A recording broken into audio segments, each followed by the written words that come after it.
Welcome back, I'm Laura. In this final video of quarter one, we're exploring one of the most profound and often unsettling stages of awakening, identity after awakening. This is the phase that comes after the remembering, after the activations, after the language, the labels, the frameworks. It's what happens when the question shifts from who was I to who am I now without needing to explain myself?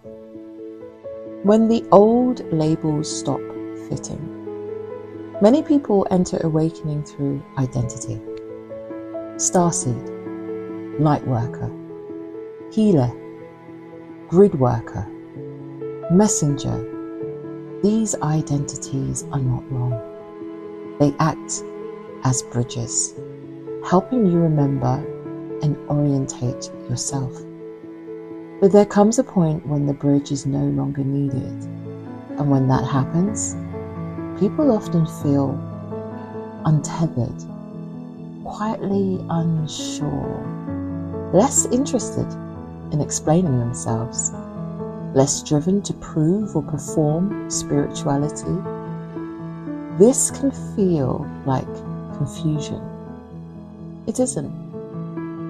It's you maturing. Why this phase feels uncomfortable? Because identity gives you structure. When labels fall away, the ego doesn't know where to stand.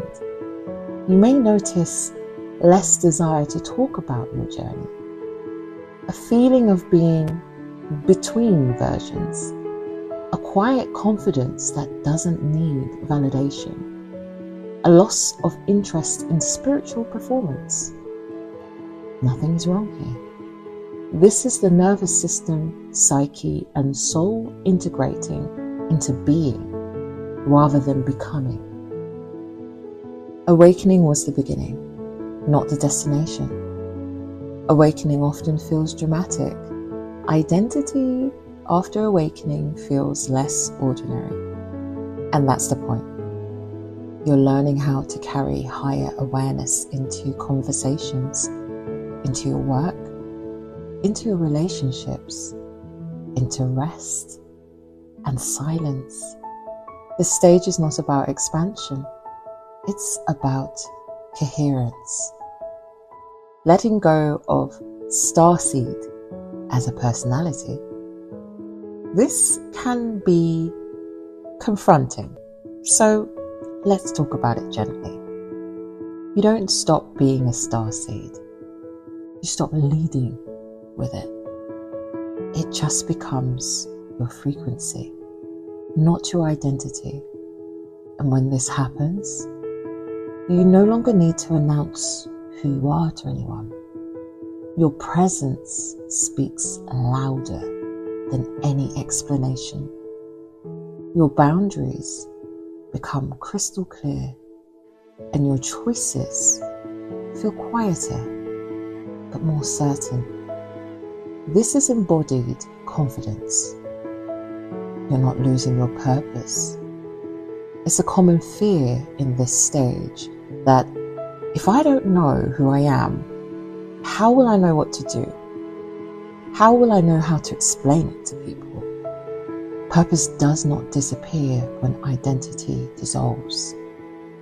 It becomes felt rather than a concept. Your purpose expresses through how you listen, how you respond, how you show up, and how you live. You stop chasing alignment and start being aligned. Quarter one integration was about becoming, taking time.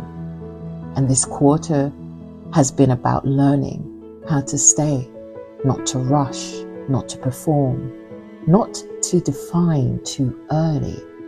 Identity after awakening is not something you decide, it's something you allow. An allowance requires patience. Quiet confidence is the marker of your integration. You may notice less urgency, less comparison, less explanation, more discernment, more self-trust.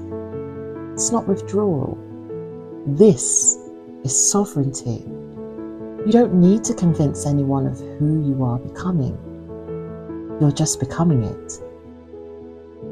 When deeper support feels right, you don't need to know who you are yet. You don't need a title. You don't really need a mission statement. You don't need certainty. You need space. Space to become. Space to integrate. Space to live as the frequency you already carry. And quarter one closes not with answers, but with grounding. And that grounding becomes the foundation for everything that follows. You're not unfinished, but you are becoming.